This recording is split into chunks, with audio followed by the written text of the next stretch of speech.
Tapos na natin ang ating mga atik guys. So ngayon guys, ang bawat siparling guys nilagyan natin ng brace ganito guys. So ngayon guys, yan guys, napapansin nyo guys ay nakatayo yan guys.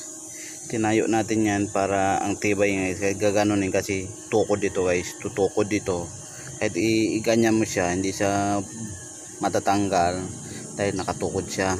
Ang iba kasi guys, ginagawa nila ganito lang style na ipit lang ng ganyan.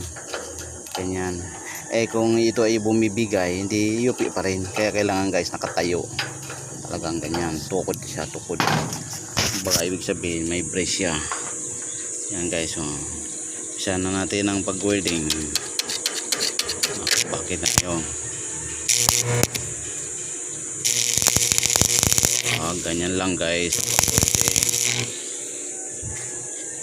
Masakit sa mata guys, masakit sa mata.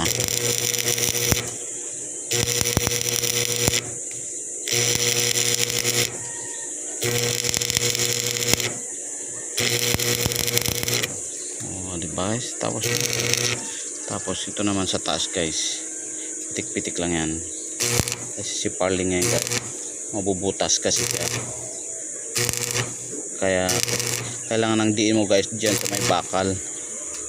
Huwag mo itutok sa may siparling kasi mabutas, manipis lang kasi ang gamit ng siparlings. Kasi yung order kami ng mas makapal, wala daw stock, kaya manipis lang ginamit namin, pinili. Bakit? Ayun na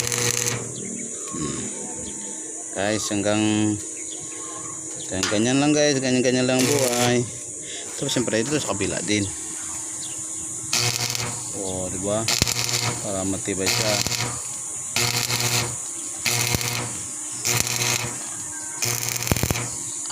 Diba, ganyan na, kailan lang kadali gumawa guys.